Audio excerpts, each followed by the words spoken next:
Hey everyone, welcome back to the Aligned Strength Podcast, where we align mind, body, and spirit through fitness.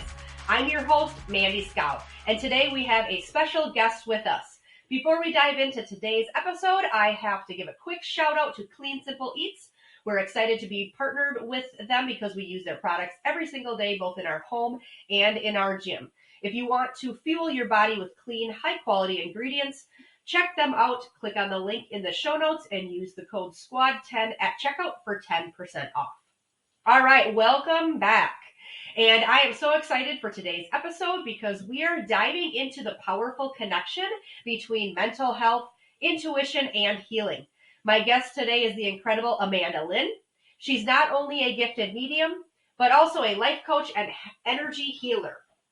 For me, she's my therapist. Amanda has dedicated her work to helping others through intuitive readings, Reiki, energy healing, and life coaching.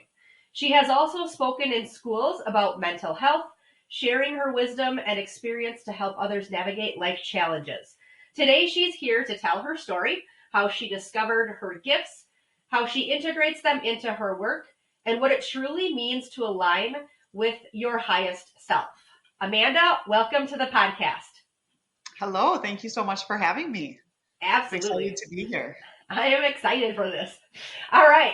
Can you tell us a little bit about yourself and share your journey? Like what led you to become a psychic medium, coach, and energy healer? Yeah, so again, my name's Amanda. I currently live in Southeast Minnesota, but I do a majority of my work virtually. I do see in-person, I do in-person sessions as well as virtual sessions. But I would say, just like most of life, it always makes sense in reverse, right? You look back and the pieces of the puzzle led you to where you are today. So if I look back, I would go back to the year 2007. November 14th of 2007, my 19-year-old sister Josie took her life by suicide. And that was the 9/11 of my world, the catapulting moment, the phone call that changes everything, and the shattering of my reality. And ultimately what was happening in that moment was requiring a 180 of myself and a total rebuilding. So from there, I went into my own deep, dark depression for years. That would play out. I was highly medicated. I went through, it was a lot of years worth of rock bottom. So that kind of led me into what I would call like a borderline obsession with mediums.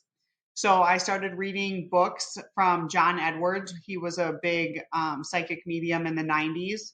And not because I realized that I had these abilities, I had no idea that was the case. I just wanted to learn how to connect with her and figure out, how do these people do this and how do I constantly have one more conversation with her?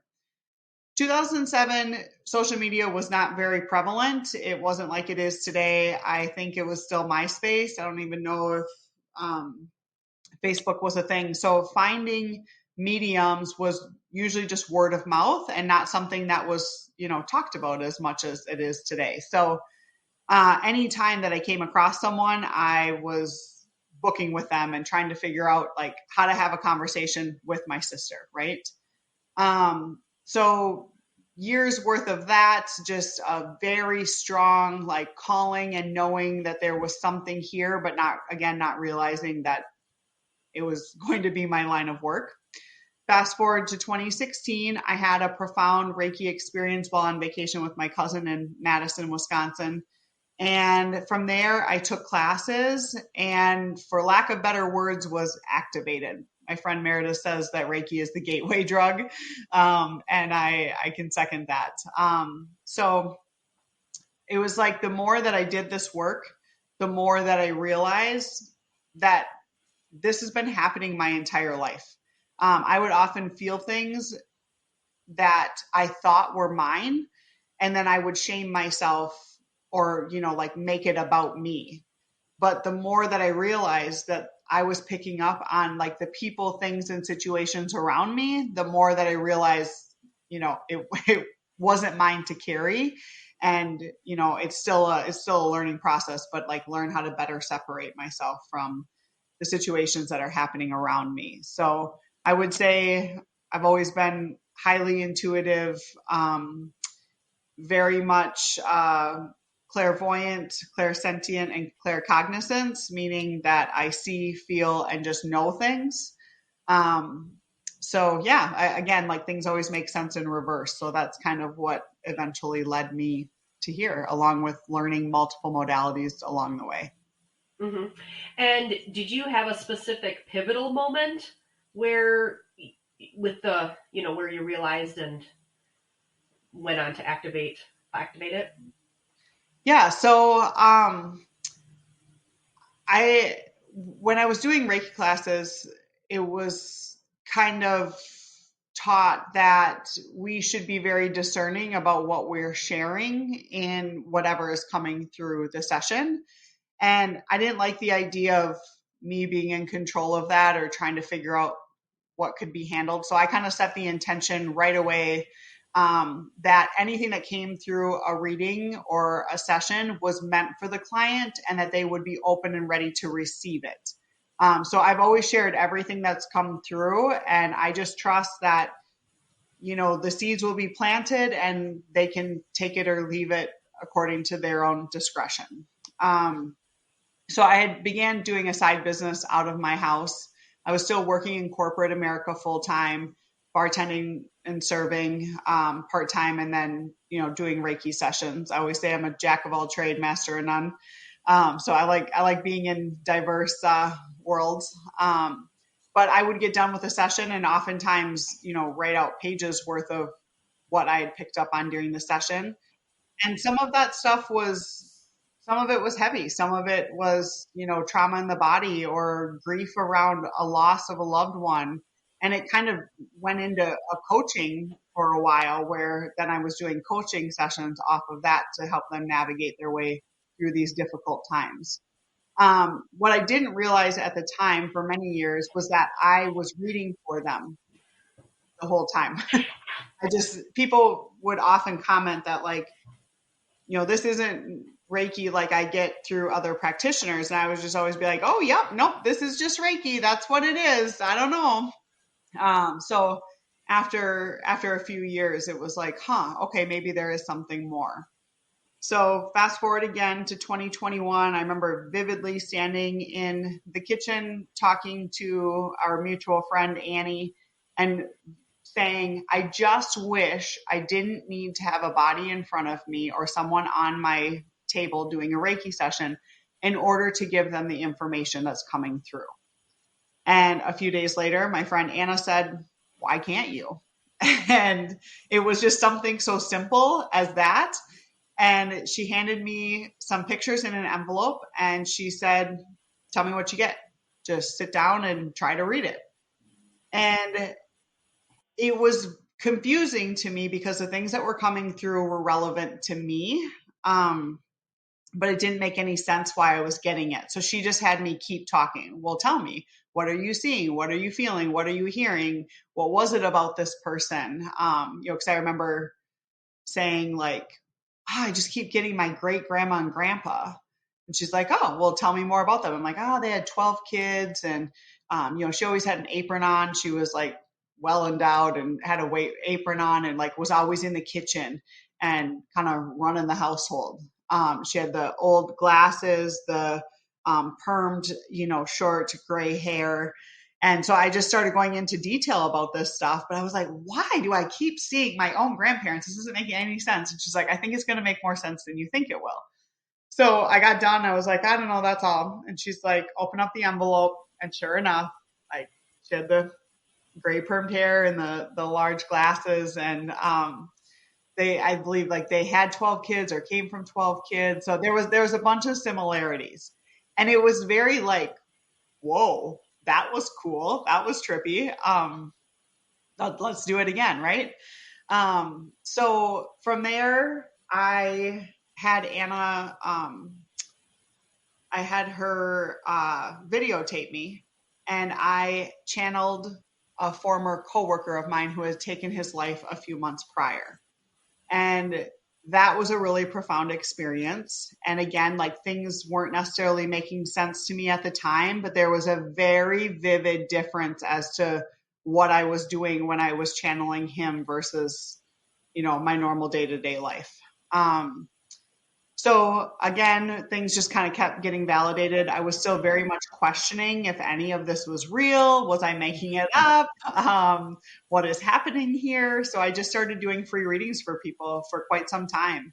And I would put them on mute and I would have them have a picture, with them or an envelope. And I would just fumble my way through it. And then at the end, I would have them verify what I was picking up on. And it was always fascinating to have them reflect back to me the accuracy. Or sometimes, just be able to fill in the gaps of certain parts of what resonated with them or, overall bibs or just little details of, a car accident or the way in which they pass. So, yeah, it just kind of like anything built momentum, and it was like, okay, there's something here. This is really neat. And coming from so much grief myself and just knowing how devastating it is to lose someone was really,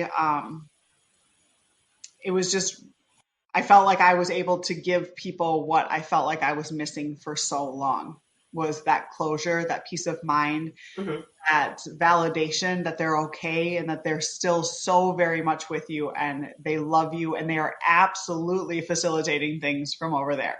Like it's not separate from us. Mm-hmm. So.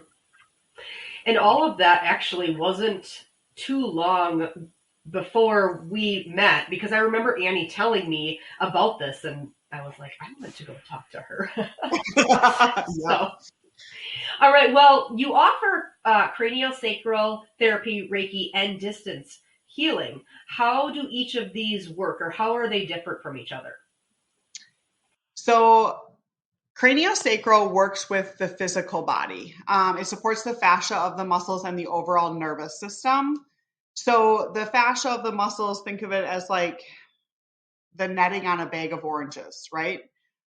So your nervous system is flowing through that. And a lot of times people will say like, my right knee has been bothering me, but they can be on the table and I can be working on their left shoulder and their right knee begins to release. The body is a fascinating system. It learns how to compensate and survive however it needs to. So sometimes when we even just have like, it doesn't even have to be a super traumatic injury. Just something basic happens, we twist a certain way or, whiplash, think of all the times that we fell and hit our tailbones, falling off a swing or the merry-go-round or a slide when we were younger, right? So the body learns how to adjust around these even minor injuries. And then after a while begins to start speaking to us and saying like, this is causing an issue. But sometimes the root cause isn't in the place that we're experiencing pain. So Cranio can help facilitate some of that. So that's working very much with the physical body. Reiki is an energetic healing. So the practitioner uses their hands to channel energy into the client's body to help any imbalances that they may be experiencing. And eventually some of those energetic imbalances can become physical ailments. So, and then the intuitive side is just picking up on anything that is ready to be released. So sometimes when physical things are playing out, say for example, like a sexual trauma or something along those lines, the conscious and subconscious mind is ready to release them in conjunction with the physical cellular body. And that's the beauty of kind of this 3-for-1 is it's working with the physical, energetic, side, emotional, mental, all of it together. So sometimes every session is totally different, and you can attest for this for readings as well. So whether I'm on the physical body or not, every session is different. Every client is experiencing something different. So if you book a craniosacral session, sometimes you're going to come in and we're not going to talk about a thing. like either I pick up that just like the client isn't open to exploring that, which is totally fine. It doesn't mean that the physical body cannot, use just the physical healing. Sometimes their body just needs deep rest and relaxation, and they need a really good power nap. And the nervous system just needs to be calm. Sometimes it's very interactive. We are talking throughout the whole thing, and we're talking about various different things that may be coming up for them, things that I'm picking up on. And of course, like the client is always in control. If we come across something and they're not up for opening that door, then we don't. I have not had anyone that has chosen not to, but for the most part, people are pretty open to it. But the beauty of it is that in talk therapy, sometimes we're just going back and reactivating the trauma, right? So the body is reliving every part of the situation, and we're having this bodily response where we're having the stress response, right? This fight, flight, or freeze. And the goal with this is to be able to facilitate the body through it while you're talking through it, right? So the goal is to like be able to overcome it and ultimately release it in every sense. So that's kind of the cool part of this. So it's not just talk therapy. It's also, let's make sure that your body isn't holding on to it. Yes. Yeah. All right. So what does a typical intuitive reading look like? So I say that I'm an interpreter between the worlds. So just like a language interpreter can take one language and translate it into another, I do that between the unseen realms and the earthly one. So typically people are, one of two reasons that they would book with me would be that they're looking to connect with a loved one who has passed, and or they're looking for insight into a particular area of their life.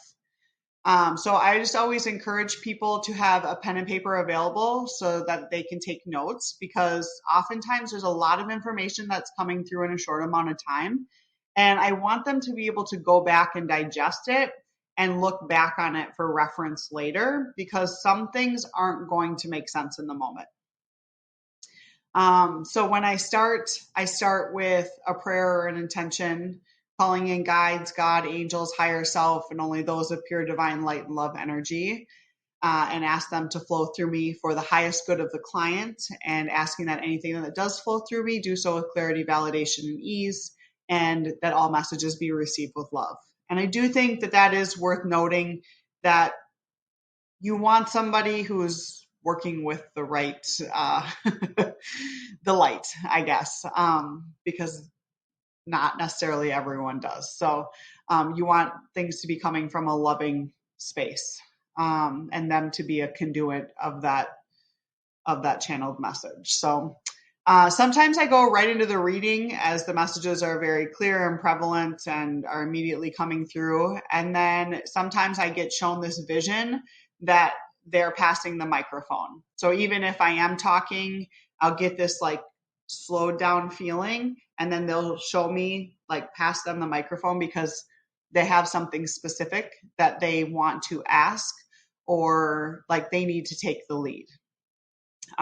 So the goal ultimately is to maximize the time with the client. And again, every single session is totally different. Sometimes it's coaching because I know that they already know the answer. I just need to pose the questions to guide them to that. Sometimes it's needed closure around deep grief, and they've been holding on to a lot around the loss of a loved one, and oftentimes more than we ever even realize. And sometimes the client doesn't even realize things that they've been holding on to around multiple different things. We often underestimate the weight of what we carry around past experiences that we just poo-poo, or like, oh, that was no big deal. But, oftentimes patterns are built around past experiences. So when we're struggling through, the job situation, or why is this, or why is that, or I can't seem to get anywhere in my marriage, or different stuff like that, we're able to bring some of that to light. So the conversation is always a two-way conversation. I generally have to set an alarm because I get so lost in, time has no meaning. So this keeps me on track, and then it gives us time to kind of close out and allow the client to ask any additional questions that may be lingering. So that's the general flow of a reading. Nice. So, with that, can you share a powerful or transformative experience from one of your sessions? So, I am actually going to pass the baton to you on that instead of me trying to thumb through different client experiences. I think if you don't mind sharing some of what you have gotten from our sessions together and how you felt it was impactful or helpful, or that would be even more fun. Yeah, absolutely. Okay, so I would say our first session was somewhere around maybe 3 years ago or so. I connected with you through our mutual friend Annie, and it came for mainly like guidance on current and future path with the family, our kids, and my business. And ever since, each one I've taken notes. First session, Annie took notes for me, and she was there. But otherwise, since then, I've just taken notes each time, and I refer back to them and look at them often. Uh, but we looking at the notes in our very first session, you had mentioned uh, owning our own hunting land, moving, and like that was not on our radar. Something we've always wanted, but not on our radar.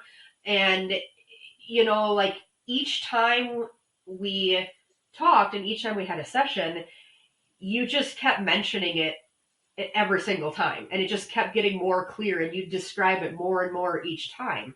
And after the first session, going home and telling Chad about it, he was just like overjoyed because he's like, really, what did she say? What did she say about hunting? Like every single session we had, he needs to come. We should come together and have a session with you for sure. That is much needed. But he's like so like in tune and like loves to hear what you have to say all the time. Well, anyways, so like looking back on the notes, just a couple things that I had written down prior to us moving was, you mentioned wooded land around our house. You said our house we'd be moving to was smaller than our current home. You said you were getting a pull to the east, and if you looked at a map, where you're moving to is going to be the northeast. Totally true. And then so just like that. And I remember actually driving up to this house for the first time. And I said to Chad, I was like, Chad, this is the house that Amanda's been describing to me. Like little details that you said. And I'm just like, holy crap, this is it. And also prior to that, in a session, you said that Chad has to take the lead. Like he's the driver, I'm the passenger. And I was like, oh boy. And so he telling him that he's like, I don't know how to do that. You always drive. And you mentioned that something would present itself to him. Okay. So, we were like, sure. Well, it was probably within a month from then. He had asked a friend. So we leased land from a friend and hunting land, and he had asked him if he could purchase some of that land for us to build a house on. And, he said it wasn't out of the question, but to hold tight because he had something coming up that he knew about that we might be interested in. And, this also in our head, we were thinking we would build because we've done that in the past. And you in sessions have said, nope, there's already a house on the land. And, like, sure enough, like, Chad took the lead and he asked and it presented itself to him, and here we are.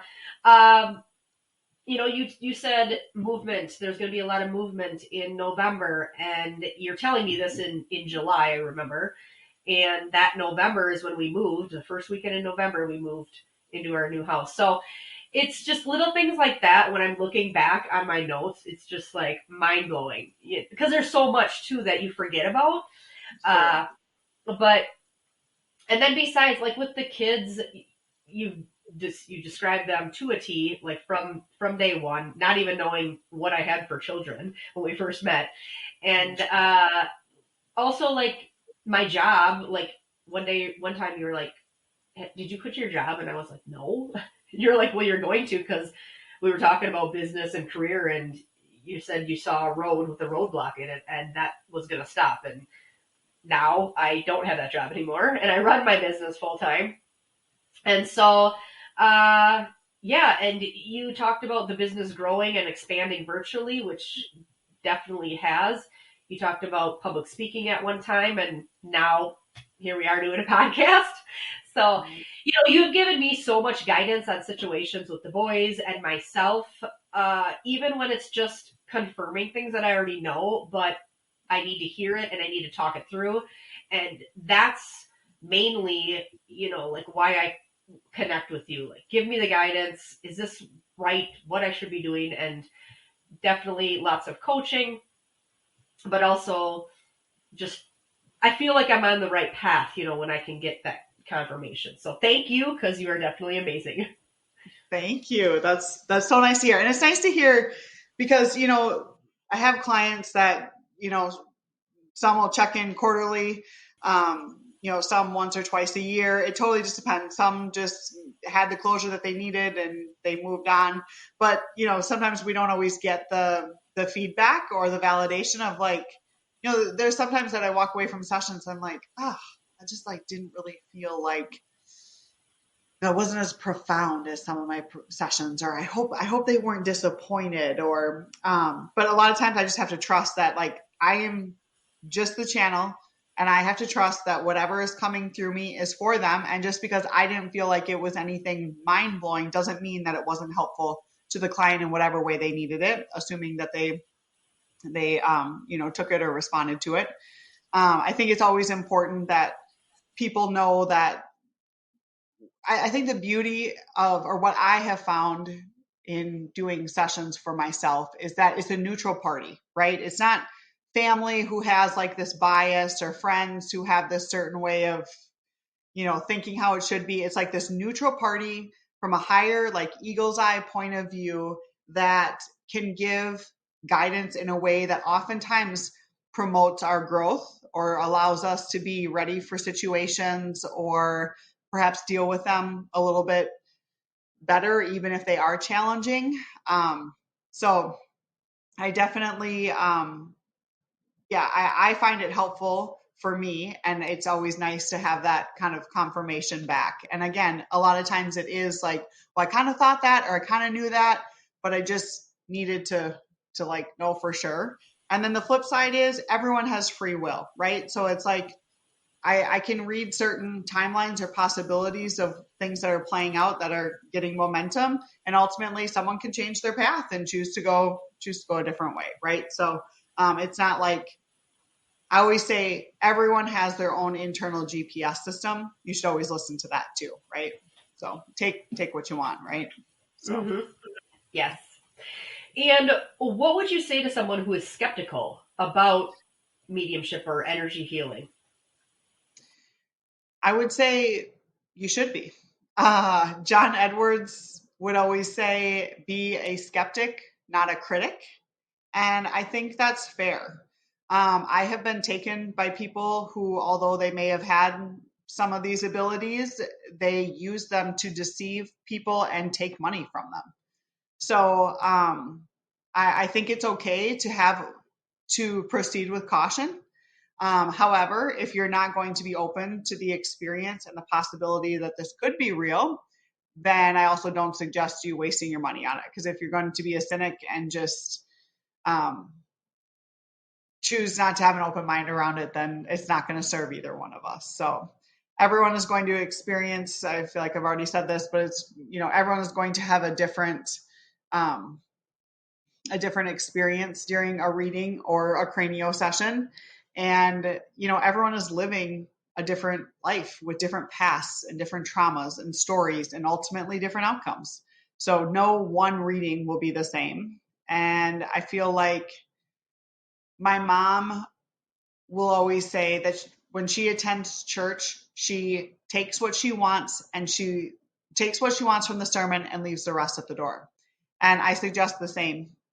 If something doesn't land quite right for you, then don't proceed.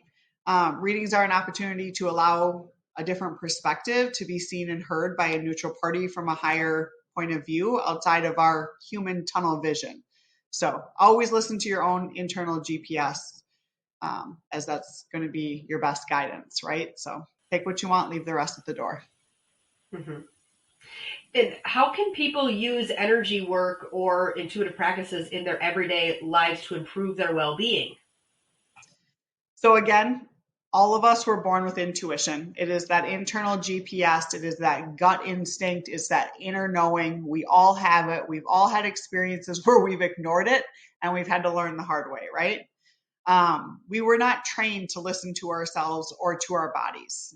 It's not something that's taught in the school systems. You know, most of our systems were formed off of the Industrial Revolution. And our schools are set up similar to factory-like settings, right? The bell rings, you switch classes, you have X amount of time for assignments, and everything is like on a timeline. You are instructed. You know, you have to ask to use the restroom. You are primarily indoors with little to no movement. So our lives have been set up to be very robotic in many ways. And as children, we often know things even though we don't know how we know things or we feel or pick up on things, but we quickly learn to ignore them because we are taught early on that the parent, the teacher, the elder, the doctor, the dentist, everyone outside of us knows better than us. And it's not to say that, you know, our frontal cortex lobe is not developed until the age of 26. So I'm not undermining that.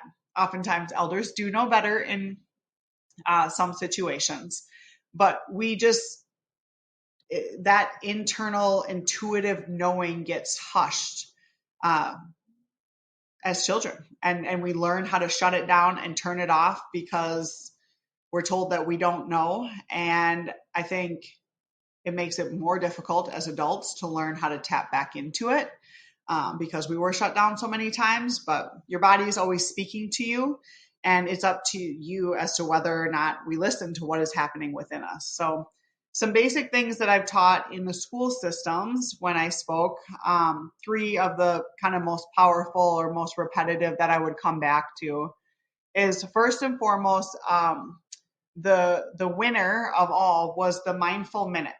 So we're actually going to just do this right now. So anyone that's listening, if you can just take a moment to pause, I'm going to set an alarm on my phone for 1 minute. And I want you to just go ahead, put both feet on the floor, you know, palms resting.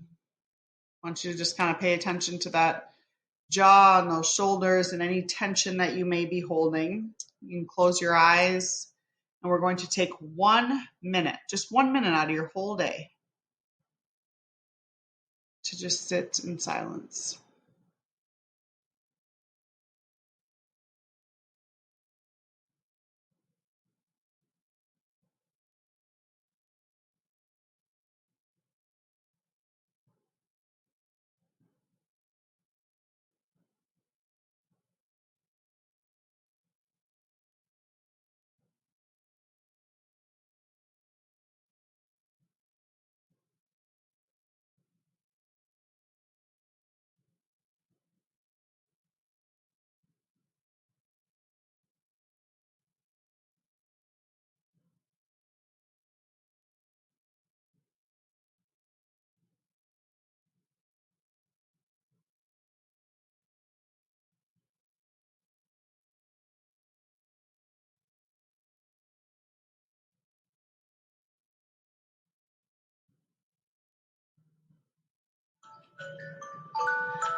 So, Mandy, was that the shortest minute of your life or the longest 2 hours of your life? The longest. And while I was sitting there thinking, I was thinking, this is totally what my clients are thinking and feeling during a move that they have to do for a minute long. It's crazy how a minute can go so quickly, and yet it takes forever because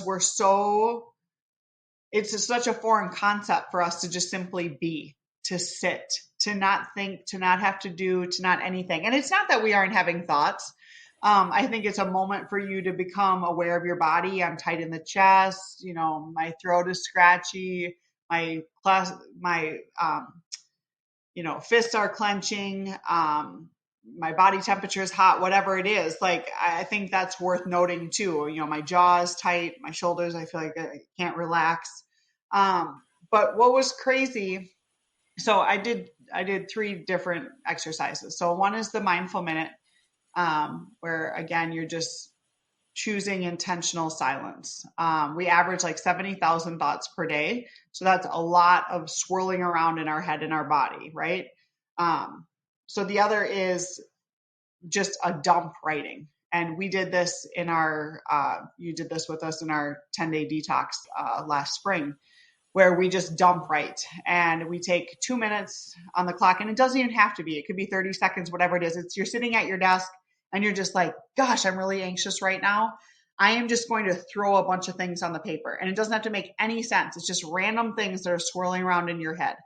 So I'd have the kids sit down and we would spend a minute or two of just writing. Some of them would set it up in like a letter format. Like there was something very specific that they wanted to get out, and they would just say whatever that they needed to, right? And some were just writing random words. Doesn't matter. You crumple it up, you can throw it away.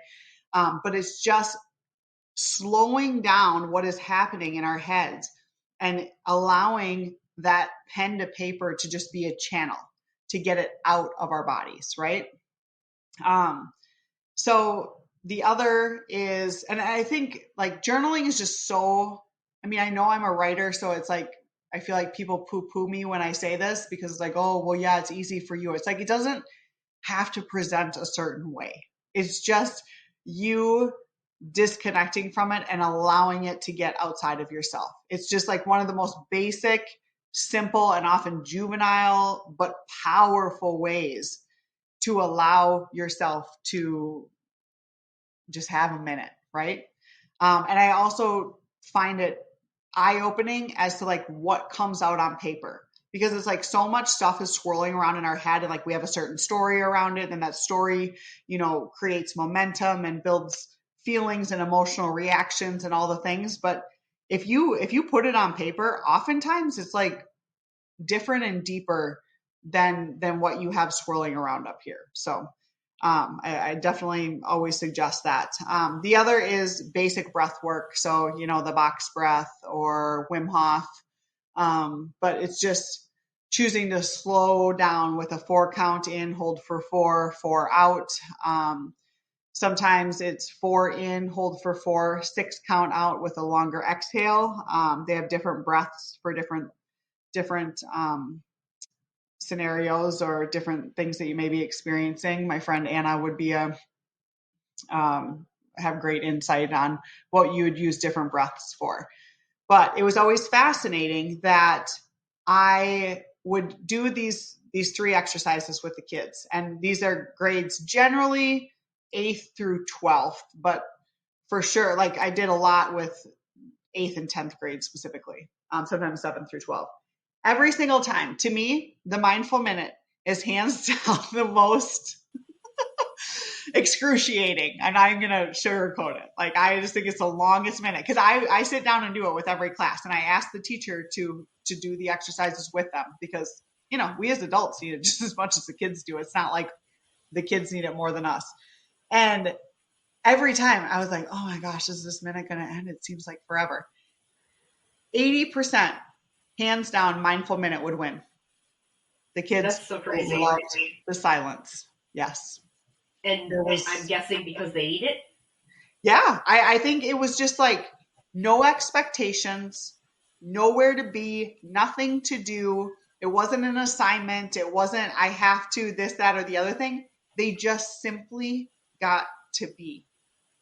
And they had full permission to do it. And when in society do we have full permission to, do anything, right? And even if we are relaxing, like oftentimes we're still doing something, right? Like gaming or watching Netflix, or like our brain is not totally just shut down and we're like in tune and quiet in our body. So yeah, I always find that fascinating, and something for parents to keep in mind too, that it's like, hey, Yeah. maybe before you sit down at dinner or when you're done or whatever, like everybody just sits, right? And relaxes for a minute. So yeah. Awesome. Okay, so with all of this, do you feel that you have any struggles? Like, have you encountered any struggles with this work at all? I would say the struggle is the misinterpretation of what this work is. Um, I think it's just the fear of judgment or persecution around what what it is that comes naturally to me, right? I've always been skeptical about sharing what I do because it's not mainstream, and it can be a controversial subject, and being in a small town can make it harder to talk about some of this because of the fear of judgment or persecution. But I think it's just important to remember that we're all normal humans. Like, we aren't like weirdos or freaks of nature or anything. Like, that's like kind of my goal, is to bridge the gap between those two being so separate. Like, I just want people to understand that we're human, we're normal. And yeah, by the way, I have these mediumship abilities and this is how I generate income. But all in all, like, I'm just like anyone else. I have trials and tribulations. I make mistakes. I have to learn the lessons of my own. The idea that we know, we know it all. Like, first off, if I knew it all, I would have the winning Powerball and I'd be sitting on a beach somewhere, right? That's not part of my life path, at least thus far. It hasn't been, but please feel free to make that happen. But all in all, like, it doesn't mean that we just know everything. We still have to experience life in human form. We have to, a lot of the times when I look back, my biggest trials have been because I didn't listen to my gut instinct, right? Like, I took the long way. I took the detour 5 times over instead of just like moving forward and knowing that, like, I don't need to explain myself. This isn't right for me. There's something on a gut level doesn't feel good. But I mean, we have our own blind spots, and I have to rely on others to get me through some of those as well. I again, I bartend and serve part time. I like to uh, have a few drinks and go dancing, listening to a DJ, see live music. We do all the normal stuff too. I have my own faults, my own patterns, my own, for lack of better words, shit to work through. So I don't. There's not like some sense of hierarchy or yeah. There's just, yeah, we're normal, we're humans, and I hope that becomes more and more mainstream. I feel like it's, everyone thought Steve Jobs was out of his mind because he wanted to have 1,000 songs in your pocket. And at the time, that just seems so, how would you, right? And he developed the iPod. And from there, it's become so much more. So it's like, asking a nurse, oh my gosh, you put in IV lines and like chart on patients and record their vitals and take their blood pressure. It's just like, it's part of the job. It's something that just comes naturally to me, right? It's just what I do for a profession, and it's a natural gift and ability. But I don't know. Yep. It's like we don't question so many other like, if you started breaking down so many other jobs and you started like asking all of this, like, you do this as a trainer, Mandy, like you tell someone how many squats to do and you show, you know what I mean? It's like, Yeah. it would sound like, oh my gosh, why would you do that?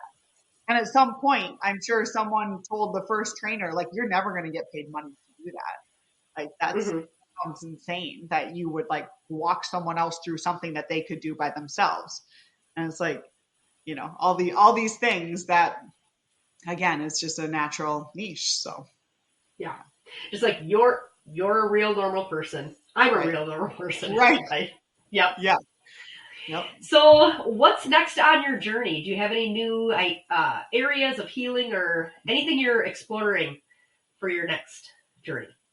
So 2024 was a really low year. It was one of the worst years I had had in a long time, mentally and emotionally. So I went back into the workforce. I let go of a lot of my business stuff. Crisis Averted was my business name, and originally I it was developed based off of me talking in the school. So I was going around and doing speaking engagements with kids, teachers, staff around mental health, suicide awareness, depression, telling my sister's story, my story, some of my struggles, giving kind of tools in the toolbox as to how they could navigate some of this territory, having them doing different exercises, different stuff like that. So, and then was doing a lot of coaching at the time. So that has very much evolved beyond that. And I feel like I've outgrown um, that kind of name and brand and what it stood for. So, yeah, I kind of let go of a lot of things. I went back into the workforce full time. And, I've been told by multiple astrologers and mediums that I'm very good at avoiding my calling. And I'm not going to lie, it's something that I've excelled in thus far. But I do find that I'm continually brought back to this work and that my nervous system does not do as well in the systems as it used to. And to be honest, I don't know that it ever really did. I think I just did well at, masking it. So yeah, I'm going to focus on rebranding my company and just opening up my calendar to see more clients. Again, I halted a lot of that. So um, I wrote a memoir in 2021 called Shattered Reality, which again was around the loss of my sister, her suicide, my deep seated grief and depression that transpired from there, and then ultimately my healing journey. So I am working on writing a second book. So I've been doing a lot more writing over the last few months. I am doing an intuitive 101 class that starts April 16th. I'm going to offer a Wednesday night and a Saturday morning session for, it's a 90-minute session just for people that feel that I feel like I have a lot of clients that I very much pick up that they have good intuition, but it's like we just forget, or we've learned to mask it, or the people around us tell us not to listen to it, or whatever it is. So I just want to kind of get back to the basics of that and people feeling more confident in themselves and in their choices. So and then I think you need to save me a seat for that. yeah. I'm very interested in that, actually. Yeah, absolutely. Yeah. So it'll be 7 o'clock on April 16th, and then I believe it's April 19th. At 9 o'clock on Saturday morning. So, and then Andrea and I are hosting a 10-day virtual reset starting on April 7th. This is where we're going to take out processed foods, dairy, sugar, and alcohol for 10 days. And you get educational videos, clean and easy recipes. You have the group accountability. And we're also going to do some mental work around that too. Like we're going to learn how to rid ourselves of toxic thoughts and beliefs, and as well as our body. So I do think that definitely plays a role in the intuitive factor. I had heard recently that intuition is underrated intelligence. And I think sometimes when we're consuming a lot of the processed stuff, which I can be very good at doing and cycling through, like Girl Scout cookie season is no joke. Um, but I think when we clear some of that out, like we really do open up our senses and our body and our mind to being more in tune to ourselves when we're taking away some of those crutches. And I am just as guilty for the crutches. Like I smoked for years, drank heavily, all the things. So there's no judgment at all, but I think it's a profound experience when you take some of that out to see what lies beneath. So I think it's a great addition, and you can speak to that as well. You did it last year. Yeah, I would definitely agree. I would say it is a great experience, and like you learn so much from it. Yeah. Almost, and your body, like once you're done with it, how good you feel. Yeah. And It's I so just noticeable. highly recommend that 10-day detox to anybody. Yeah, Yes. thanks. And I think too, like it's like an oil change. Like think of that. It's like an oil change for your organs and your body. It's just that reset, that cleaning out. Like oftentimes we don't realize how bogged down we are until we change it. And then we're like, wow. I mean, I didn't really feel like I felt that crappy, but now that I'm on the other side of it, I mean, even after, day 4, it's like mind blowing how much better you start operating and running and how much more fueled you are, right? So, yeah, but all in all, I mean, I feel like I'm kind of in this intentional pause right now as I take a moment to just breathe and see where I'm led. But all in all, this work is my work, and I'm finally, becoming more and more okay with owning it and sharing it. And thank you for allowing me to speak about it here, because this has kind of been my first, my good friend Lindsay, she was my publisher and editor. She's asked for a couple of years, like, let's talk about it. Let's talk about it. And I'm always like, no, people are going to think I'm crazy, or I don't want to rock the boat, or, I'll just keep on this wavelength. And yeah, things just kind of keep happening where it's like, hey, Amanda, yeah, it's okay. And I actually had a client of a guy last November. He was like, why wouldn't you do it? Like, everyone feels better when, like, after they see it, like, you're helping people. Why wouldn't you do it? And it's like, it comes so easy to you. Who cares? And I think like hearing that from a guy was really like, huh, yeah. I mean, yeah. Why Yeah. not? Yeah. And I remember our friend Annie told me that you went back to work and like in corporate, and I was like, wait, what? What? She's not, but she keeps responding and keeps meeting with me quarterly. But I was like, no way, like you can't. And not only that, but I'm going to mention too how not just individually, we had like a group. So you go to Oh, yeah. groups and you do that too. So I definitely want to mention that because there was a time a couple years ago already that me and some of my friends, there were 6 of us, we rented an Airbnb, and it was just a girls' night, and you came over and did mini readings on everyone. I don't even think I went because I talk to you all the time. So Right. I didn't go, but everybody else did. And some of them that were there, I think only one of them has had readings in the past, and everybody else was new to it. But we had mini readings, and then later that night, and I mean, we had fun. We had drinks and food and a slumber party at an Airbnb. And if everybody wanted to talk about it after the session, they could. If they didn't want to, they didn't have to. Uh, and how often do you do those, or what was your experience when you came in to that one? Yeah. Yeah. So I've actually done that for quite a few years. And thanks for bringing this up, because it is such a fun experience, because it gives everyone just, you're not in it for an hour. You just get an idea of what this consists of, and it gives everyone just an intro to what this is. So yeah, I drove over to, where were you guys? Alma or something? Yeah, Elma. Yep. yeah. And then I've done it where people have had like wellness retreats, or like mini just at someone's house, and they're like food prepping and um, talking all things health and wellness. And then some are just happy hours and grill outs, and like they just want to have fun, and the mini vacation weekend away, which I love too, because it's just like the energy is, yeah, always great. Sometimes it's like brunch and mimosas with mini readings. So yes, that is absolutely an option. They're so fun for me. I remember very much picking up on the apprehension of your group.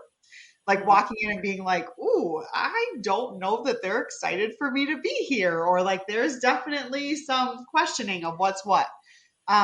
So, and again, it was just like, hey ladies, like at the end of the day, like I like bush lights and a dance floor, right? Like I'm a normal human just like you. Don't be intimidated, and like you're in control of this. If you don't want to go somewhere that we end up, we start talking about something and you're like, I don't have the capacity for it, then we change gears. And I think too, just reminding people that like you have a few that are devout Christians, and I think that is important to just remind people that like, yeah, well, I am intentional about who I'm working with and what I'm working with, because it does play a role. But they all had, yeah, they all seem very intrigued afterwards and seemed to like it. So yeah, yes, Yeah, and I mean, definitely. I had to like prep them prior to like, it's going to be okay, guys. You know, like she's not going to tell you something you can't hear. It will be okay. She's a normal person, just like all of us. Like Yes. she would join us for the party after. You know, like Totally. yeah, I had said one of the first mediums that I seen repetitively, I think I met her in like 2012 or something, Amy, and her and I we just reconnected last summer, but we had left and there was three of us that had done a reading with her, and one of my friends was like, do you think she's taking applications for friends? Because like she's actually super cool, and we just like to like go have drinks and hang out with her. But it's like it's a cool way to just meet yeah. different people and learn more about people and what they do. And it's like, oh man, we're all human. It's all connection point.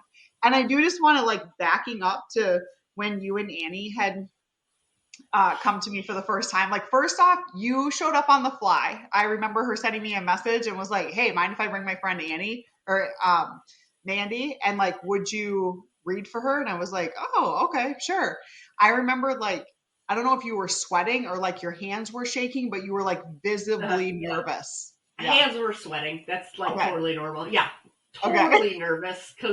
And you know, obviously I took the one session and I'm like, okay, there's nothing to be nervous about, right? Right.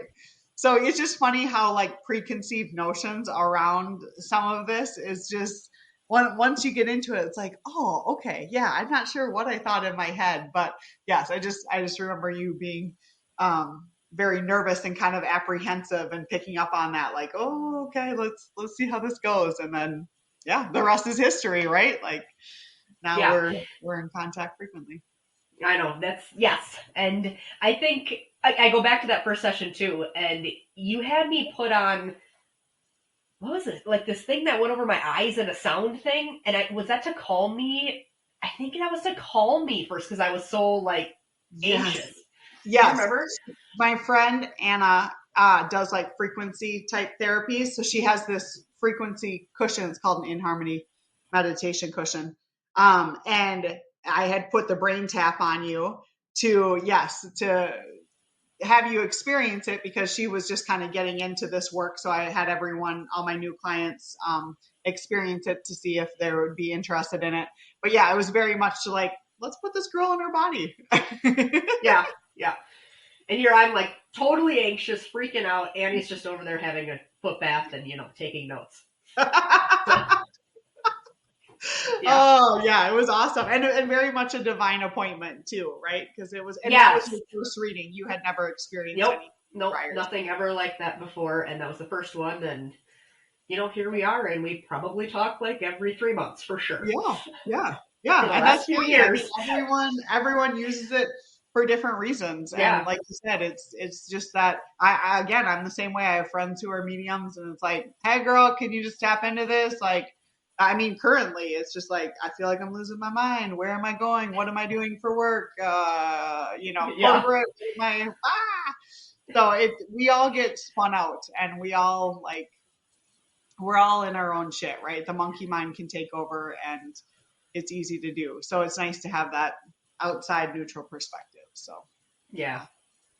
Well, perfect. Okay. Thank you so much for sharing all of your wisdom and incredible journey and healing with us today. Your work is truly transformational, and I know the listeners today are walking away with so much insight and inspiration. So for those of you who want to connect with Amanda, you can find all of her information linked in the show notes below. I highly encourage you to check her out if you're looking for guidance, healing, or just want a deeper understanding of your own intuition. As always, thank you for tuning in to the Aligned Strength podcast. If you've loved this episode, be sure to subscribe, leave a review, and share it with someone who would love to hear this conversation. Until next time, stay strong, stay aligned, and keep trusting your journey.